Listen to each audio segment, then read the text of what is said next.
后来继续来到高雄的新兴区，伫昨下晡4点外，警方咧巡逻，发现一群人真可疑，就要甲因盘查。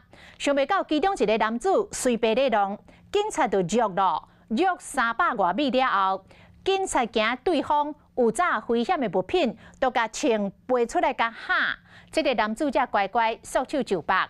原来这个男子有派2条的通缉罪，已经向移送法办。来证件对一下，好不好？这群人看到警察拍算未离开，其中一个查甫人说熊熊，念给我就好了。查甫人哭走，远景伫后壁照，查甫人就是唔愿停落来，双方直接伫人来客去路认走小将。拍照，拍照。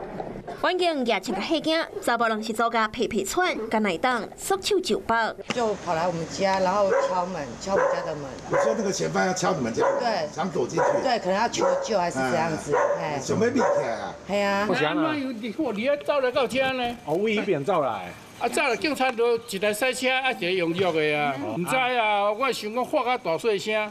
代志就发生伫昨下晡4点外，高雄市新兴区7贤2路。一群人看到巡逻的远景，心虚，拍算要离开。警方就甲因查了个问话，对方刚开始佮加配合，要摕证件。其中一个姓陈的查甫人向月头做移走，双方足大概300公尺。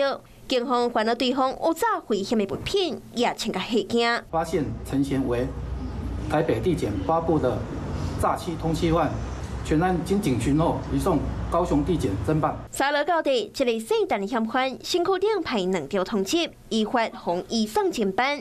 这件遭通缉的案件，双方伫市区街路走小招，远景也穿黑镜，惊险的过程嘛惊到未少民众。Hello， 我是林纯佩。想要掌握最及时的新闻资讯或是体坛动态吗？